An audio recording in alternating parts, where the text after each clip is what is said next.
रखो, ये मेरा घर है याद रखो। SSP district south Mahjoor Ali की जानिब से तमाम पाकिस्तानियों को जश्न आज़ादी की दिल की गहराइयों से मुबारकबाद। आएँ इस यौम आज़ादी पर ये अहद करें कि हम सब मिलकर अपने वतन की तरक्की और अमन और खुशहाली के लिए अपना किरदार अदा करें। इस हवाले से मज़ीद तफसीलात देखते हैं हमारे चीफ रिपोर्टर कराची जावेद महमूद आराई की इस रिपोर्ट में। बिस्मिल्लाहिर्रहमानिर्रहीम। मैं एसएसपी साउथ आप सबसे मुखातिब हूँ और मैं तमाम पाकिस्तानियों को यौम आज़ादी की दिली मुबारकबाद पेश करता हूँ।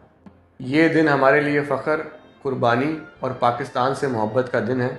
आए हम सब मिलकर ये अहद करें कि हम पाकिस्तान की तरक्की, अमन और हिफाजत के लिए अपना मुस्बत किरदार अदा करें।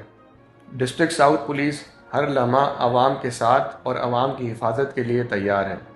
अल्लाह पाकिस्तान को हमेशा सलामत और खुशहाल रखे।